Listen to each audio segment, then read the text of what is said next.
میرے حبیب کریم علیہ السلام نے جس عورت کو پسند کیا، جس عورت کی تعریف کی، جس عورت کی بابت میرے نبی نے ارشاد فرمایا، وہ بڑے خوبصورت لفظ ہیں، صاحب احکام القرآن نے لکھے ہیں۔ میرے حبیب پاک نے صحابہ کی محفل سجائی، مجمع کھچا کھچ مسجد بھر گئی۔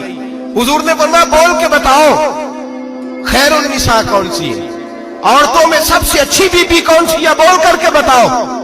حضرت صدیق اکبر سے لے کر مولا علی تک، حضرت علی سے لے کر جناب بلال تک، حضرت سلمان فارسی سے لے کر عبداللہ مزنی تک بھرا پڑا ہے مجمع۔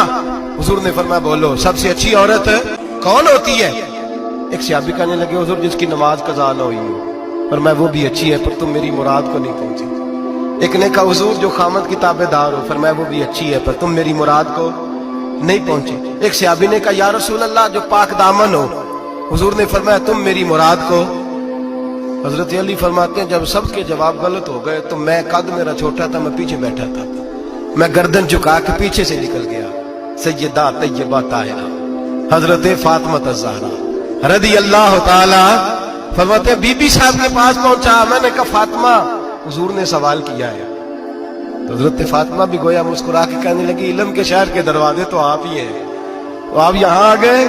کہا حضور نے سوال کیا ہے اور مجھ سے لے کر ابو بکر عمر عثمان غنی تمام کو کسی کو جواب نہیں آیا۔ حضور نے پوچھا بہترین عورت کون ہوتی ہے، بہترین خیر النساء بہترین بی بی کون ہوتی ہے؟ حضرت سیدہ فاطمہ کہنے لگی علی بڑی سادی سی بات تھی، سمجھ نہیں آئی؟ کہ فاطمہ بتلا دو اتنی سادی ہے تو۔ حضرت فاطمہ کہنے لگی سب سے بہترین عورت وہ ہوتی ہے نہ کبھی غیر محرم نے وہ بی بی دیکھی ہو۔ اگلے جملے بھی یاد رکھنے، اور فرمایا نہ اس بی بی نے کبھی کوئی غیر محرم دیکھا ہو۔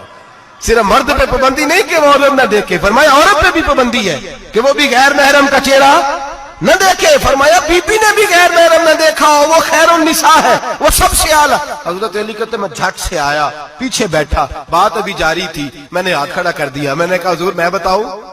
نبی پاک نے فرمایا بتلاؤ۔ تو کہتے میں نے کہا حضور بہترین بی بی وہ ہوتی ہے جس نے نہ کبھی غیر محرم دیکھا ہو اور نہ غیر محرم نے کبھی اسے دیکھا ہو۔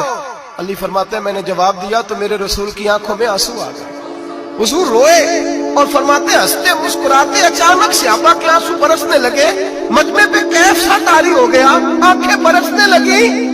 ہم لوگ حضور کے رونے پر سکتے میں آ گئے، نظر اٹھائی تو جواب تو میں نے دیا تھا، تعریف میری ہونی چاہیے تھی، شاباش مجھے ملنی چاہیے تھی۔ میرے حبیب نے رو کے آنسو پوچھ کے فرمایا میں تمہیں کہتا نہیں الفاطمہ تو بدعۃ منی، فاطمہ واقعی میرے جگر کا ٹکڑا ہے، فاطمہ میرے وجود کا حصہ ہے، میں تمہیں کہتا نہیں رہتا۔ کہا فاطمہ میرے جگر کا ٹکڑا ہے۔ حضرت علی فرماتے ہیں صحابہ میری طرف دیکھنے لگے اور کہنے لگے علی جواب تو دے، شاباش بی بی صاحبہ کو ملے۔ تو کہتے ہیں میں نے کہا حضور روئے ہیں تو آنسو میرے بھی چھلک ہی پڑے ہیں۔ فرمانے لگے لفظ میرے ہیں پر سوچ اس بیٹی کے ہے جس کی تربیت محمد عربی نے فرمائی ہے۔ فرمایا جملے میرے ہیں میں بیان کر رہا ہوں لیکن پیچھے سوچ اس نور والی بیٹی کی ہے جس کو اپنے گھر کے اندر رہ کے آنگن میں رکھ کے رسول پاک نے پرورش فرمائی۔ حضرت فاطمہ فرماتی ہیں حضرت علی میرے پاس دوڑے آئے اور کہنے لگے فاطمہ چل مسجد، پتہ نہیں حضور کو کیا ہو گیا۔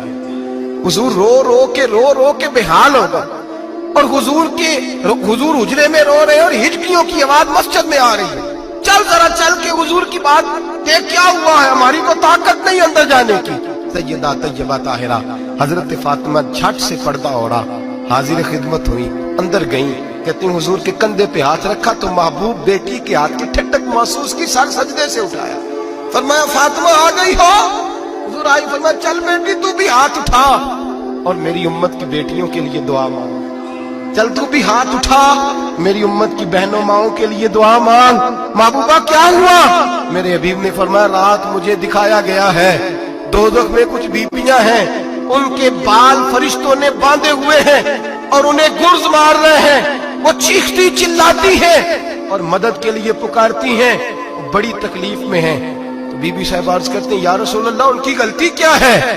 تو میرے نبی نے فرمایا وہ باریک دوپٹہ اوڑھتی تھی، وہ باریک دوپٹہ اوڑھتی تھی، ان کے بال چمکتے تھے، غیر محرموں کی نظر پڑتی تھی، انہیں دوزخ میں سزا ملے گی، وہ چلائیں گی چیخیں گی، ان کی مدد کو کوئی نہیں پہنچے گا، چل تو ہاتھ اٹھا دعا مانگ۔ حضرت فاطمہ امت کو پیغام دیتی ہیں پردہ اوڑھ دو، حجاب میں آ جاؤ، اپنے آپ کو رسول اللہ کی بارگاہ میں جھکا دو،